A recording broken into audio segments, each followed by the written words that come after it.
Oke, Assalamualaikum warahmatullahi wabarakatuh. Kawan-kawan, kita ketemu lagi di mata kuliah Hukum dan HAM. Ya, ini materi Bapak ya lewat recording.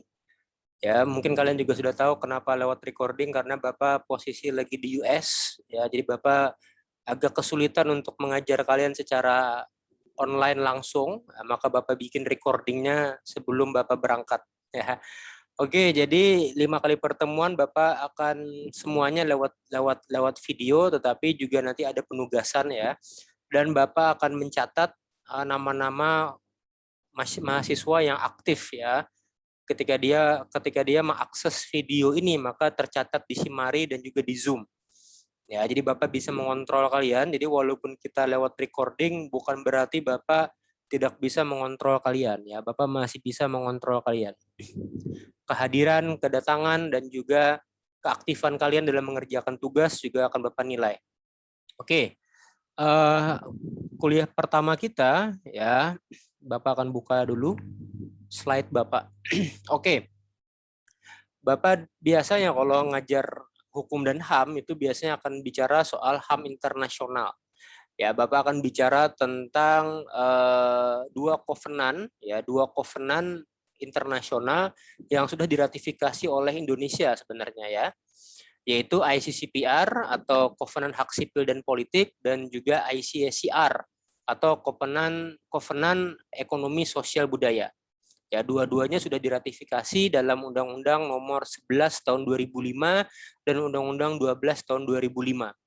Tapi ada hal-hal lain yang menurut Bapak konteksnya juga masih sangat menarik untuk kita bahas, terutama ICCPR ya. Sebelum kita masuk ke materi covenant ini, ya Bapak mau menjelaskan dulu, beda antara declaration atau deklarasi dengan covenant, ya, dan juga konvensi. Itu tiga hal yang berbeda.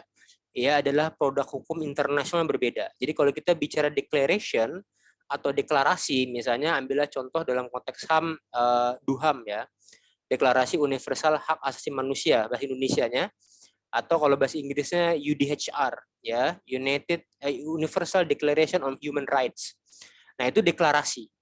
Deklarasi itu tidak mengikat secara hukum. Ya, jadi yang pertama kalian harus tahu kalau kita bicara deklarasi itu tidak mengikat secara hukum, tetapi dia mengikat secara moral. Ya, jadi kalau kita bicara DUHAM, kalau kita bicara UDHR, ya kita bicara soal instrumen politik yang tidak mengikat, tetapi dia mengikat secara moral, tidak secara hukum. Nah, di bawah dari covenant, di bawah dari declaration, yaitu adalah covenant. Ya, covenant atau ya covenant, kita menyebutnya covenant. Ya, covenant itu legally binding. Nah, ini bedanya ya. Jadi kalau covenant ya itu tingkatannya lebih tinggi daripada konvensi ya. Nanti kita bicara konvensi, tapi kalau di covenant dalam konteks HAM hanya ada dua covenant. Pertama adalah ICCPR, yang kedua adalah ICSCR, hak sipil politik dan hak ECOSOC. Dua-duanya adalah covenant. Ya, dan covenant itu mengikat secara hukum. Mengikat secara hukum bagi negara-negara yang menyetujuinya dan kemudian meratifikasinya dalam hukum internasional, dalam hukum nasionalnya. Nah, baru yang tahapan ketiga adalah konvensi.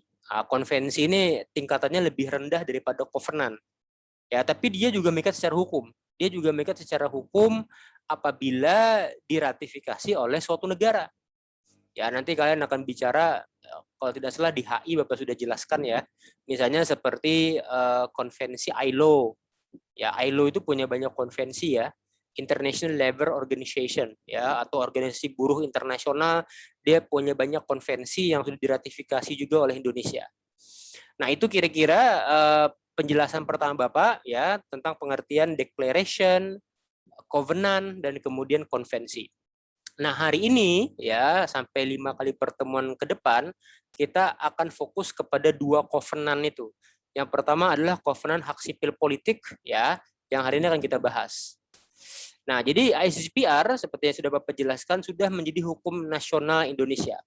Walaupun ada beberapa materi dari ICCPR yang masih kontroversial sampai hari ini dan belum menjadi hukum positif Indonesia. Nanti kita jelaskan apa saja itu. Nah, saya akan bicara ICCPR secara umum, hak sipil politik. Nah, jadi kalau kita bicara hak sipil politik, kita bicara hak yang seharusnya negara itu pasif. Ya, pasif dalam artian negara itu memberikan kebebasan kepada negara, memberikan kebebasan kepada warga negara untuk mengekspresikan ya tuntutan politiknya, mengekspresikan kebutuhan-kebutuhan politiknya dan lain-lain. Ya, negara itu hanya pasif kecuali memang ada pelanggaran pidana. Ya, ketika ada pelanggaran pidana, baru kemudian ada sanksi. Ya, kalian mengetahui tentu sudah dalam beberapa materi mungkin sudah ada dibahas ya, bahwa HAM ya hukum dan hak asasi manusia, terutama HAM, itu bukanlah entitas yang absolut. Memang ada hak yang non derogable, ada hak yang tidak dapat dilanggar, tidak dapat dibatasi, ada hak yang bersifat absolut, tetapi juga ada hak-hak yang dapat dibatasi. Kalau kita bicara hak sipil politik, ya kita bicara soal hak yang bisa dibatasi oleh negara. Ya, jadi kebebasan kalian berbicara di media sosial misalnya, itu bukan berarti absolut, ada batasannya. Batasannya apa? Pidana. Maka kemudian menjadi kontroversi sampai hari ini adalah misalnya Undang-Undang ITE, ya informasi teknologi ya. Undang-undang itu banyak menjerat orang yang dianggap mengkritik pemerintah dan lain-lain. Nah, tapi seperti Bapak bilang tadi ya, bahwa kebebasan itu ada batasannya, tetapi pembatasan oleh negara, ini Bapak jelaskan lebih dulu lah, pembatasan oleh negara itu harus dilakukan secara proporsional. Jadi nggak bisa negara membatasi dengan melanggar. Ya, itu sebabnya kenapa Undang-Undang ITE menjadi sangat kontroversial.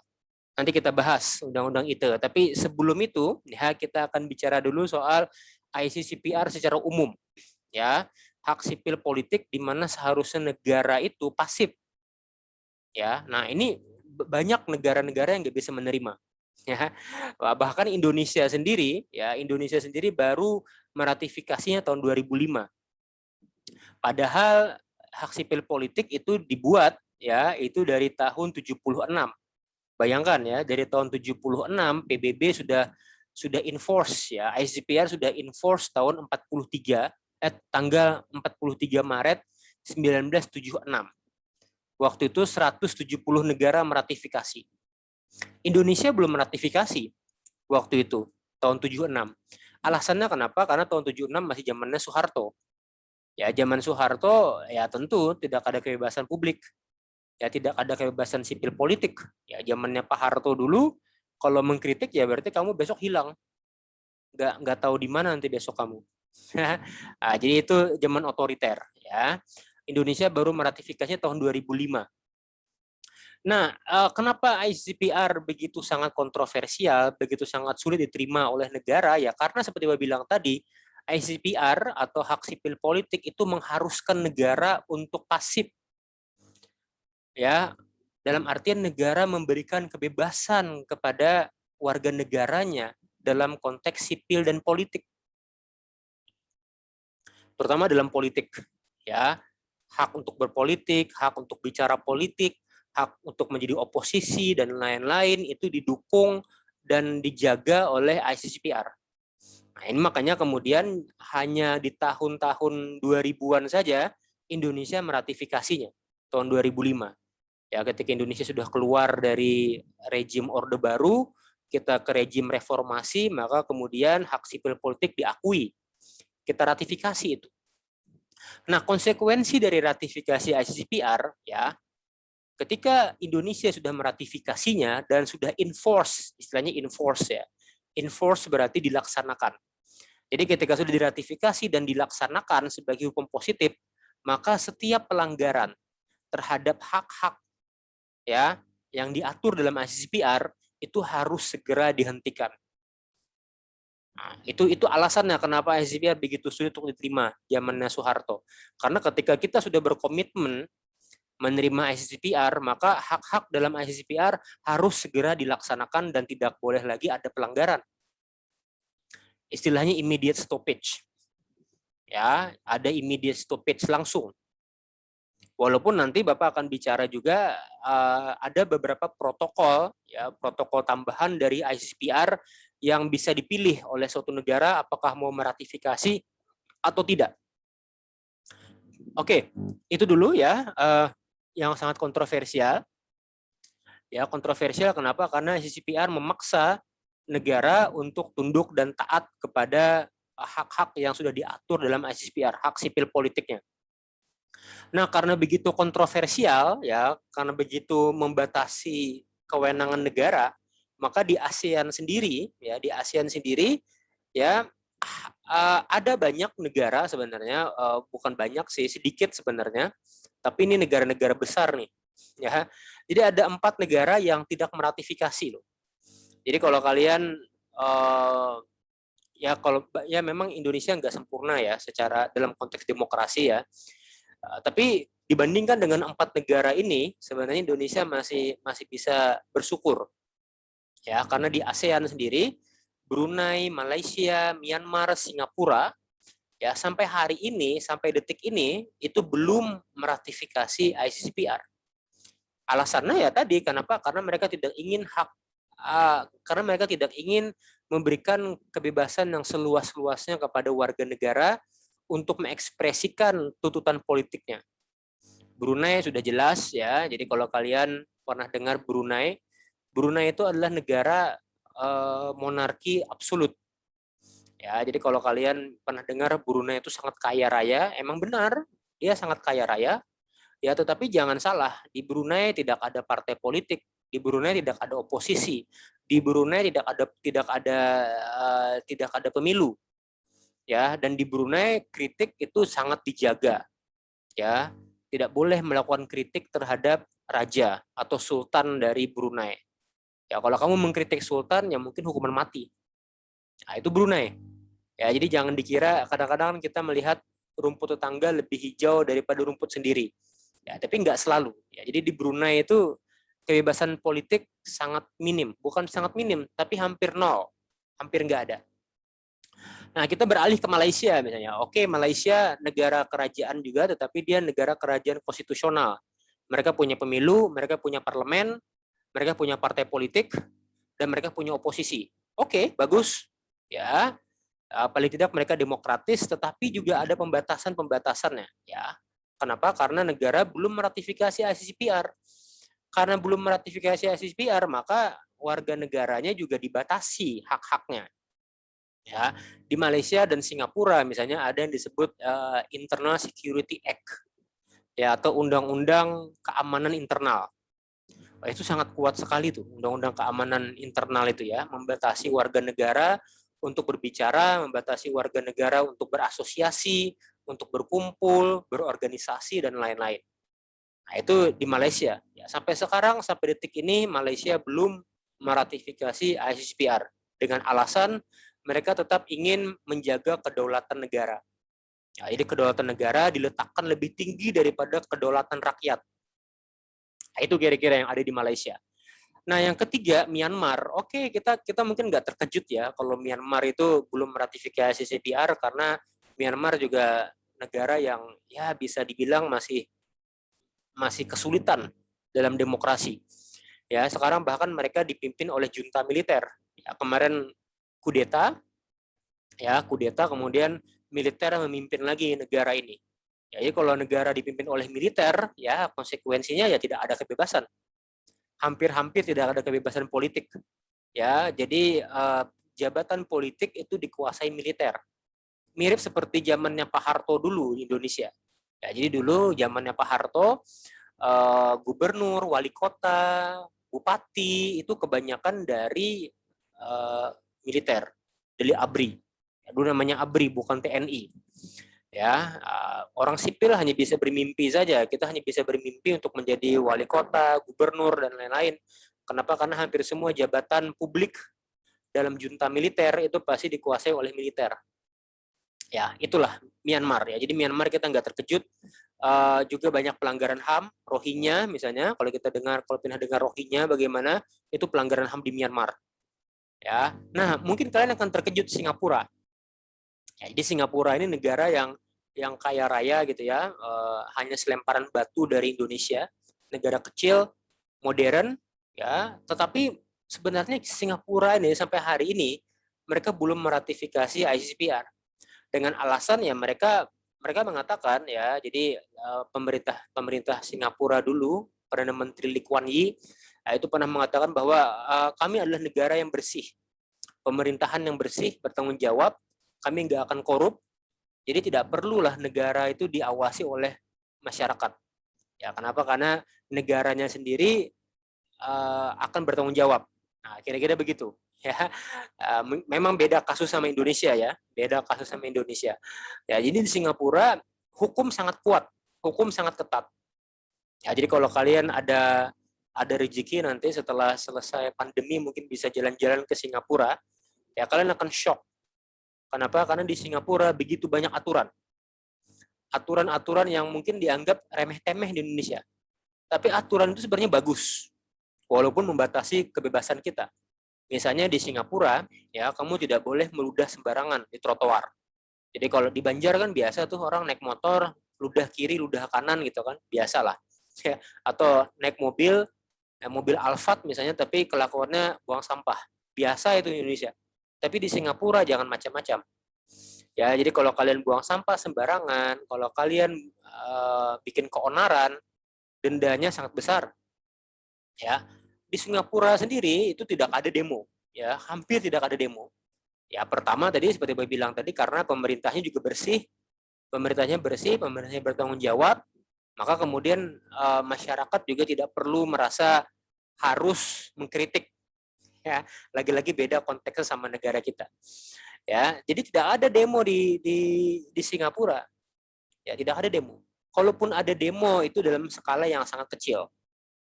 Ya, nah itu ya, tapi lagi-lagi case-nya beda sama di Indonesia. Nah, di Singapura ya yang dibatasi itu freedom of expression. Jadi ekspresi masyarakat terhadap pemerintah itu dibatasi sekali. Ya, tapi alhamdulillahnya di sana ya pemerintahannya nggak korup misalnya ya. Pemerintahnya tidak korup, pemerintahannya jujur, maka kemudian masyarakat juga tidak merasa perlu untuk melakukan kritik atau demo dan lain-lain. Ya.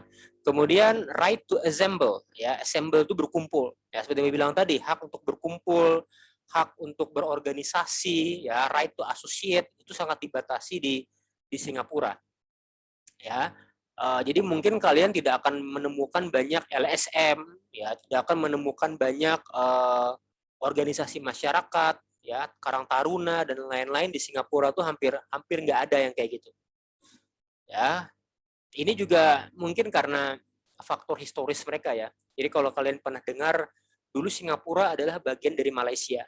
Ya, jadi ketika Malaysia merdeka tahun 56, ya Singapura itu bagian dari Malaysia ketika Malaysia merdeka dari Inggris. Ya, jadi Singapura adalah negara bagian dari Malaya. Nah, tapi kemudian tahun sekitar 60-an, tahun 60-an terjadi konflik rasial ya antara orang Melayu sama orang Cina. Ya, Singapura itu kan mayoritas orang Cina ya. Nah, mereka kerusuhan di sana. Banyak orang meninggal, banyak rusuh dan lain-lain. Nah, sejak saat itu Singapura itu merasa sangat penting ya. Singapura merasa sangat penting untuk membatasi perkumpulan-perkumpulan etnis. Nah, maka di Singapura itu perkumpulan etnis hampir nggak ada. Di Indonesia kan banyak tuh perkumpulan etnis. Ya nggak? Misalnya kalau kalian kuliah di Jawa saja, misalnya ada perkumpulan pelajar Banjar, ada perkumpulan pelajar Bugis dan lain-lain. Ya. Nah itu kalau di Malaysia nggak, kalau di Singapura nggak ada kayak gitu, dibatasi sekali. Nah itu sebagai suatu contoh saja ya, refleksi bahwa di negara-negara lain ya hak dan kebebasan itu dibatasi. Tapi seperti saya bilang tadi, pembatasannya harus proporsional, tidak boleh berlebih-lebihan, dan tidak boleh mengkriminalisasi warga negaranya. Nah, itu nanti kita akan elaborate di pertemuan kita yang mungkin berikutnya ya, kita akan bicara. Nah, ICCPR ya, ICCPR itu kalau diibaratkan itu seperti ibunya ya, dia ibu dari hak sipil politik. Nah, ICCPR ini punya dua anak ya, namanya dua protokol tambahan. dua protokol tambahan ini bisa dipilih mau diratifikasi atau tidak. Nah, dua protokol tambahan inilah yang tidak diratifikasi oleh Indonesia. Ya, jadi sampai saat ini Indonesia hanya meratifikasi ibunya saja. ICCPR kita ratifikasi ya tahun 2005, tetapi dua protokol tambahan tidak. Apa sih protokol tambahan itu? Nah, Bapak akan jelaskan. Ya, jadi dua protokol tambahan ini memang protokol yang sangat kontroversial dan juga menurut beberapa tokoh ya di pemerintahan kita ini dianggap berbahaya bagi kedaulatan negara. Pertama, ya itu adalah individual complaint to UN Committee atau komplain individu ke PBB. Nah, jadi kalau kita meratifikasi protokol 1, maka warga negara kita itu berhak untuk mengajukan komplain ya ke PBB setelah semua usaha hukum di Indonesia selesai.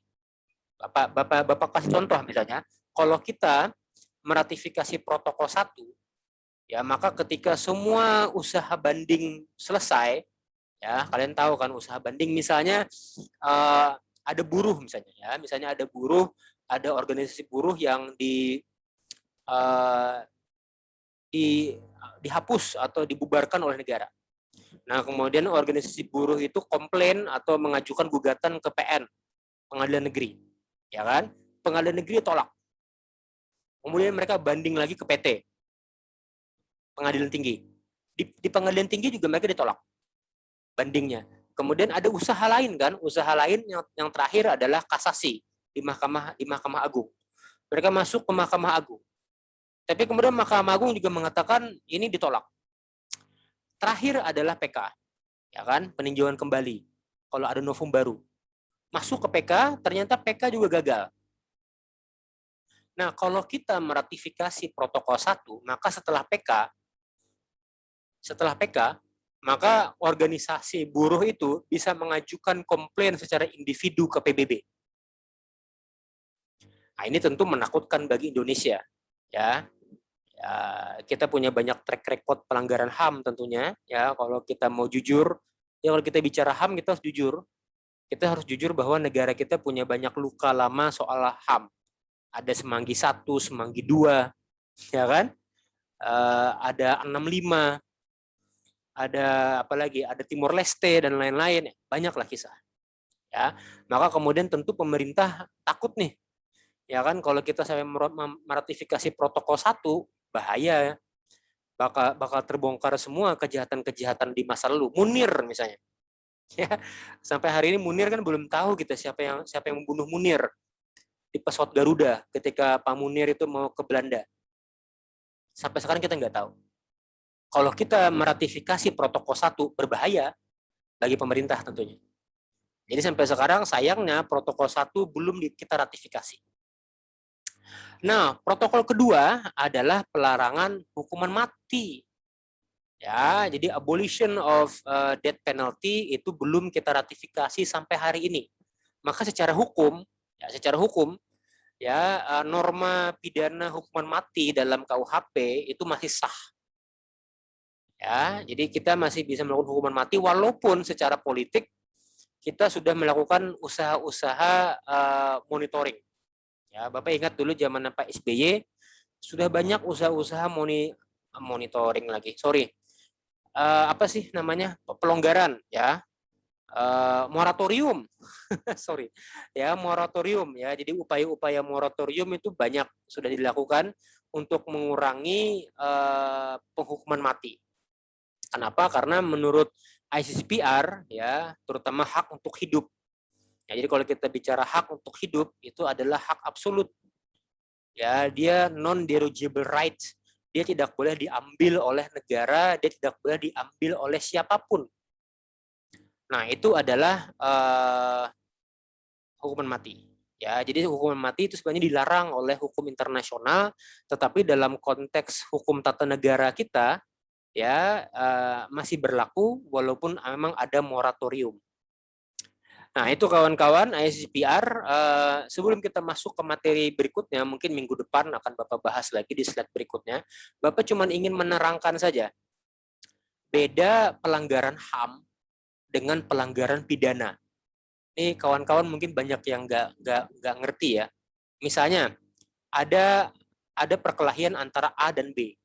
Kemudian B meninggal karena ditusuk oleh A. Apakah itu pelanggaran HAM ataukah itu pelanggaran pidana? Nah, jadi ini penting untuk ditegaskan ya. Jadi kalau kita bicara pidana, kita bicara soal instrumen negara untuk mengontrol warga negaranya. Itu pidana tuh. Pidana adalah instrumen negara untuk mengontrol warga negaranya.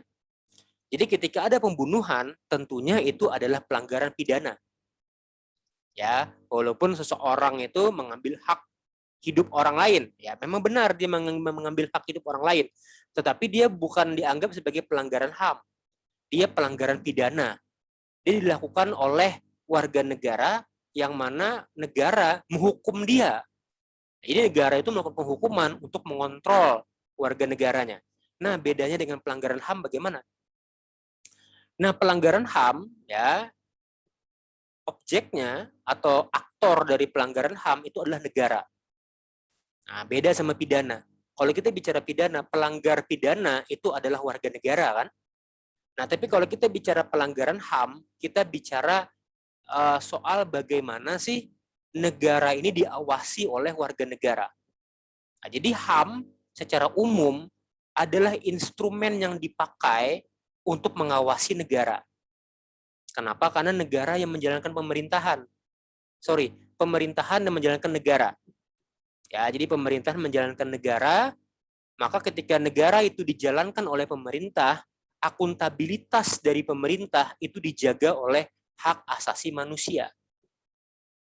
Ya, jadi ingat di sana kawan-kawan perbedaan antara pidana dengan HAM. Ya, di mana pidana yang menjadi pelakunya adalah warga negara. Kenapa? Karena pidana adalah instrumen negara mengontrol warga negara. Kalau HAM, HAM adalah instrumen legal yang bisa dipakai oleh warga negara untuk mempertanyakan kinerja dari pemerintahan. Kenapa? Karena pemerintahan yang menjalankan negara, pemerintahan yang punya tanggung jawab terhadap warga negaranya. Istilahnya duty bearer, ya, atau pemangku kewajiban. Ya, Bapak ambil contoh misalnya begini. Yang punya kewajiban untuk menyediakan air minum bersih bagi warga negara siapa? Pemerintah dong, lewat PDAM. Ya enggak? Perusahaan negara ya, perusahaan daerah kalau PDAM. Tapi dia negara. Ya kan, kita bayar pajak sama negara, kita bahkan bayar iuran ya tiap bulan kepada PDAM. Tentu ekspektasi kita adalah kita mendapatkan air yang bersih. Ya kan, tapi kenyataannya enggak selalu seperti itu kan. Nah, ketika negara seperti itu, kita punya mekanisme komplain. Kita bisa mengajukan gugatan ke pengadilan misalnya. Ya, karena negara ini negara yang tidak melakukan kewenangannya. Sehingga kemudian melanggar hak dari warga negara. Nah, itu salah satu contoh. Contoh kedua misalnya seperti pembangunan jembatan misalnya. Ya. Pembangunan jembatan sekarang lagi dipakai kan ini. Pembangunan jembatan lagi dikerjakan di Kayu Tangi kan, yang bikin macet orang Handil Bakti, ya kan? Nah, itu kan pembangunan oleh negara kan. Nah, pembangunan oleh negara, kemudian dampaknya apa? Mungkin ada penggusuran, mungkin ada ganti rugi kepada warga sekitar, ya. Misalnya mungkin ada rumah kalian atau rumah tetangga kalian misalnya yang digusur gara-gara ada pembangunan dari negara. Nah, biaya penggusuran ya itu harus memperhatikan hak-hak asasi manusia. Jadi nggak bisa misalnya negara membayar ganti rugi di bawah dari NJOP misalnya. Itu melanggar tuh. Ya, banyak praktek-praktek seperti itu. Nah, itulah gunanya orang hukum. Ya, jadi kenapa sih HAM ini sangat penting? Kenapa? Karena HAM ini adalah instrumen bagi warga negara untuk mempertanyakan kinerja dari pemerintah. Ya, makanya kawan-kawan nanti kalau jadi lawyer, ya, instrumen yang paling banyak dipakai adalah pasal-pasal HAM. pasal 27, pasal 28, pasal 29 dalam Undang-Undang Dasar 45, Undang-Undang HAM, ya, ICCPR, ICSCR, itulah yang dipakai oleh lawyer atau pengacara untuk membela warga-warga negara yang mungkin haknya diambil oleh negara secara tidak benar. Nah, itu kawan-kawan. Jadi pertemuan hari ini Bapak singkat saja, setengah jam, ya, bicara ICCPR dan bicara kenapa sih ICCPR itu penting kita bahas. Orang hukum harus ngerti HAM, kenapa? Ya, kenapa? Karena HAM adalah instrumen, ya, instrumen warga negara untuk men-challenge kebijakan-kebijakan dari pemerintahan. Dan itu sah dalam konteks negara demokrasi, itu adalah hal yang sah.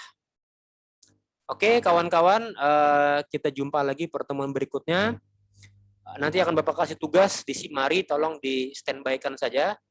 Demikian dari Bapak, terima kasih. Wassalamualaikum warahmatullahi wabarakatuh.